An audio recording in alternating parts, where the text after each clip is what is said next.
Ouais, je sais. Je suis mystérieux. Non, t'as pas besoin de le dire, de le confirmer, je le sais.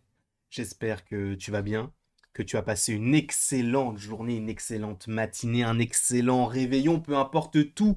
Ce que j'espère, c'est que déjà mon petit cheveu sur la langue qui arrive quand j'ai trop de salive en bouche va finir par sauter, hein, bien sûr. Et évidemment, j'espère que tu vas bien. Aujourd'hui, nous n'allons pas évoquer l'univers Marvel avec un film ou avec une série ou avec un special, mais avec un jeu vidéo. Vous n'êtes pas sans savoir que nous sommes fin août et dans moins de 2 mois, nous aurons la chance de pouvoir jouer à Spider-Man 2 sur PlayStation 5. Bien sûr, si vous avez la PlayStation 5 et que vous avez acheté la PlayStation uniquement pour le jeu, mettez en commentaire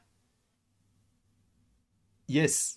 Voilà, je n'avais pas d'idée, je suis nul, excusez-moi du peu. Mais je ne pense pas être le seul dans ce cas-là. Bien sûr qu'il y a des jeux que vous voudriez, enfin auxquels vous voudriez jouer sur cette console et c'est pourquoi vous l'avez eu. Mais c'est vrai que je fais partie de cette catégorie de personnes qui s'est dit je veux jouer à Spider-Man 2, quoi, ce n'est pas disponible sur PS4.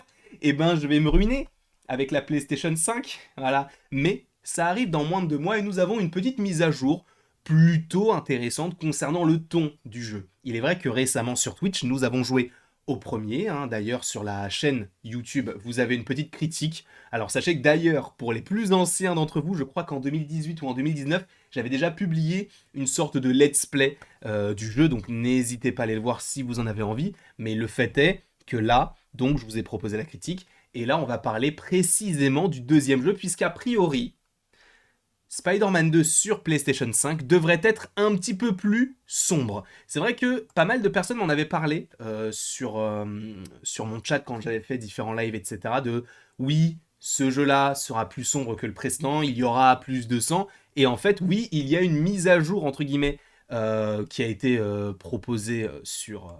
je ne sais même plus sur quel site, mais on va le lire tous ensemble. De toute manière, ce lien donc de thedirect.com, vous l'aurez dans la description, mais on va lire tout cela tous ensemble. Le prochain jeu Spider-Man 2 d'Insomniac vient de recevoir une note sans surprise. En gros, c'est la classification. Pourquoi est-ce que c'est plus, enfin, du coup, plus tourné vers un public plus jeune ou plus âgé?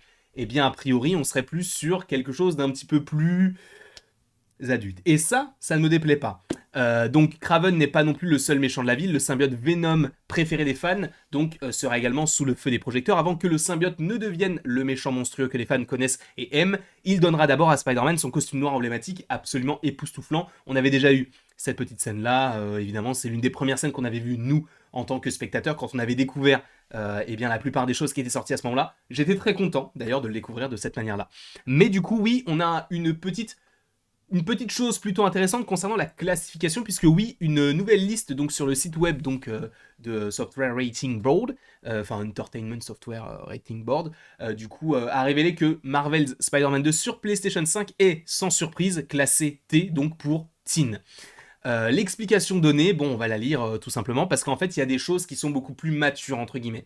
Donc, je cite, il s'agit d'un jeu d'action dans lequel les joueurs incarnent Peter et Miles Morales, donc les Spider-Man, alors qu'ils tentent de sauver New York d'une nouvelle menace. Du point de vue de la troisième personne, les joueurs combattent le crime, se balancent autour des bâtiments et engagez-vous dans les combats de mêlée avec les ennemis.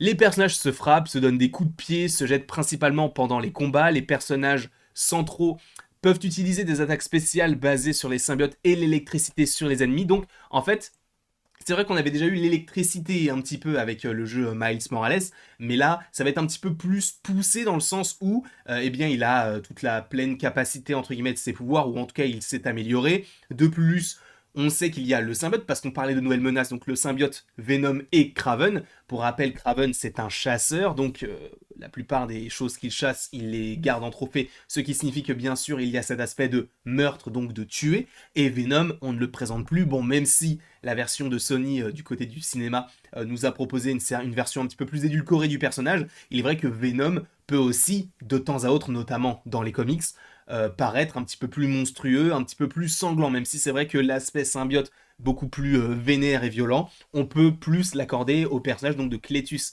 Kasady, alias Carnage. Et j'espère par ailleurs que ce personnage-là, on l'aura à un moment donné dans le jeu, même si ça m'étonnerait beaucoup, mais quoique, ça pourrait être une belle surprise d'avoir un teasing de ce personnage-là, sachant que je vous ai J'ai bugué, mais sachant que je vous ai déjà fait une vidéo sur le sujet, concernant donc les différents ennemis que nous pourrions avoir dans ce jeu-là et des futurs teasings vers la suite. Donc n'hésitez pas à aller voir cette vidéo-là si vous en avez envie.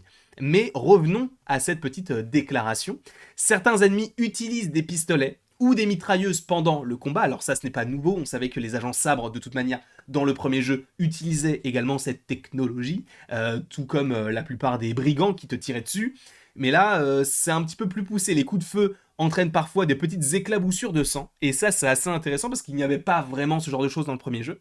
Les cinématiques représentent d'autres cas de violence, donc de sang, un personnage mort étouffé, un cadavre retourné, des gouttes de sang sur une feuille. Dans certaines missions criminelles, des personnages peuvent être vus en train d'échanger de la drogue, sans nom, contre des armes, des colis de drogue sont visibles dans les coffres des voitures, etc. Et il y a beaucoup plus de gros mots. Sachant que cet aspect donc de substances illicites, on en avait déjà parlé dans le premier jeu, on te parle, en fait on ne te fait qu'en parler, on ne le voit pas réellement. Alors oui, on peut ouvrir un coffre et voir une mallette, mais ça va pas plus loin que ça. Là, ça va être un petit peu plus adulte, et ce n'est pas du tout pour me déranger, bien au contraire. Je trouve que Spider-Man a joui quand même d'une certaine popularité au sein de la famille, etc., enfin du public, du grand public. Mais le fait est que c'est vrai qu'on peut aussi avoir des versions de Spider-Man, de ces histoires qui peuvent s'entrechoquer, qui peuvent être un petit peu plus adultes, avec des thématiques qui sont possiblement plus propices à la ville de New York, entre guillemets. Pour rappel, notamment, on a une superbe série du nom de Daredevil qui t'explique ça de la meilleure des manières. On te parle de trafic de drogue, trafic d'armes, trafic de personnes, enfin ça va très très très loin. Et ce sont des choses qui sont, entre guillemets, non pas le quotidien, quoique, mais en tout cas, ce sont des choses qui existent véritablement. Donc le fait de le rajouter dans ce jeu-là, alors évidemment à leur échelle, hein, ils ne vont pas en faire un jeu vidéo à proprement parler, mais de temps en temps, on peut y faire référence, on peut avoir un petit peu de sang, etc. Bah, je trouve que ça rend un petit peu la chose un petit peu plus légitime, entre guillemets, quand on se prend des coups de feu ou ce genre de choses, ou quand on donne des coups de poing, de voir les petites giclées de sang, ça peut être plutôt intéressant. Alors, le fait est que ça ne révolutionne en rien le jeu, hein. Bien sûr, c'est une petite amélioration que moi je trouve plutôt sympathique. Je ne sais pas ce que vous en pensez. Et sachez que, évidemment, pour suivre les meilleures actualités de ce jeu-là, je vous inviterai fortement à aller du côté de Jeux Vidéo Magazine, étant donné que, selon moi, c'est la référence, hein, dans le milieu, puisque bah, ils sont tous qualitatifs. Et en plus, est-ce que j'en fais partie pour parler de FIFA? C'est possible. Est-ce que c'est de la propagande? Non, vous faites ce que vous voulez. Si vous ne voulez pas vous abonner, vous ne vous abonnez pas. Mais d'ailleurs, il y aura le lien en description. Mais en tout cas, ce sera vers eux qu'il faudra se retourner. Moi, quand j'en parlerai, ce sera plus pour vous parler de l'histoire, pour vous parler de possibles théories, de ce genre de choses, des réactions du let's play, puisqu'on viendra aussi sur Twitch afin d'en parler. Et j'ai très très très hâte de pouvoir vous proposer tout ceci. Mais bien sûr, en temps voulu, pour rappel, le jeu sort le 20 octobre 2023 sur PlayStation 5 et je serai là afin de vous faire un petit let's play. Oh, s'il faut que ça dure toute l'année, n'importe quoi, toute la nuit, ça durera toute la nuit, voire plus, on verra. Est-ce qu'on se ferait pas une petite nuit blanche Spider-Man? Je ne dis pas non, personnellement. Je ne dis absolument pas non. De toute manière, celui-ci, on va le finir. Ça ne sera pas comme Hogwarts Legacy.